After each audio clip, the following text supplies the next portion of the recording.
I heard a quote once that said, "The most important conversation you're ever going to have is the one you have with yourself." It took me a long time to realize what this meant. My name is Tim. I'm originally from Buffalo, New York, but I currently live in San Diego, California. My story starts in Los Angeles in 2014. Throughout that year, I'd been training every day, sometimes twice a day, to reach my best marathon time. Marathon training can be arduous, and if I'm being honest, I can be a bit obsessive. So if I took one day off a month, it was a lot. But I had a goal in mind of running a 2 hour and 30-minute marathon or better. The race was set, I put my head down and trained, and raced my way through the year. If you know anything about running long distance, it is very much a mental sport. When you're out there for long periods of time running at near maximum capacity, a battle can ensue between your mind and your body. Typically, I could will my mind to do it, and my body would follow. But the last 2 months before the race, my mind lost focus. I had developed the habit of having a personal mantra when I ran, something to bring my attention to when times got tough during a run and that helped me remember why I was doing what I was doing. Leading up to the race, my mantra was, "Don't drown." I had read an article that discussed how many people die from drowning because they panic and exhaust themselves.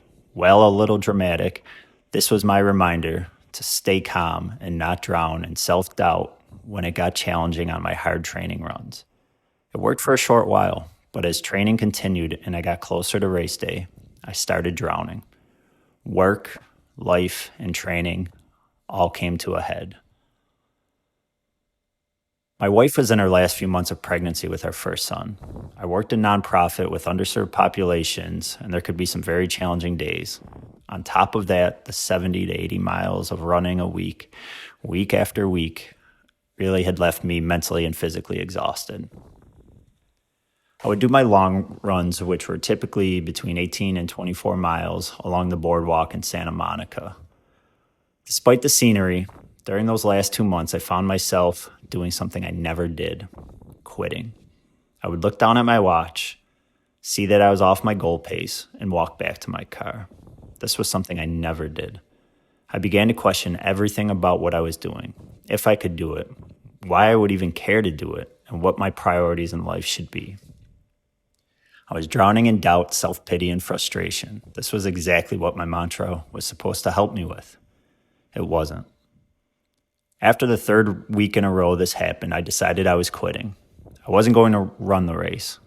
I wasn't going to be able to achieve my goal, so why even bother? After a year of daily training and thousands of miles, my mind got the better of me. I was done. I spoke with my coach, and he encouraged me to push on.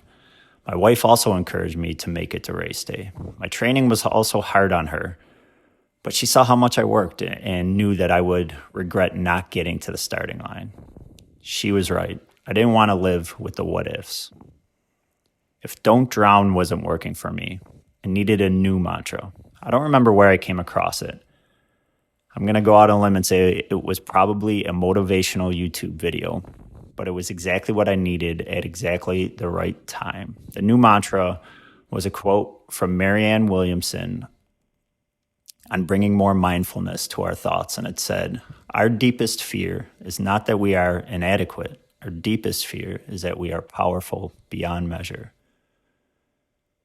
Once I adopted this, my entire internal narrative shifted. Instead of being afraid that I couldn't, I realized that I was afraid that I could. Seems silly, but I started to realize that it was true in a lot of areas in my life. Taking that narrative from a negative "don't" to a positive "do" was the change I needed. I've since learned in my own professional research that this simple reframe from what not to do to what you want to do is a proven method to better outcomes. Who knew? I had my last long run before the race, a 20-miler, and I said this was my last shot to prove it to myself. With my new narrative, I nailed it. I was ready for race day.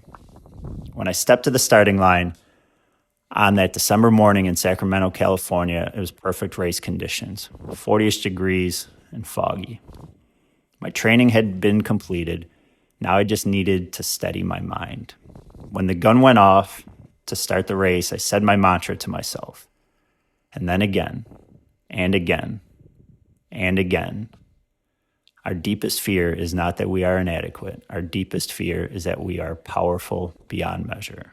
Powerful beyond measure. Continued to echo in my head over the course of 26.2 miles. I had to have said it thousands of times, but it worked.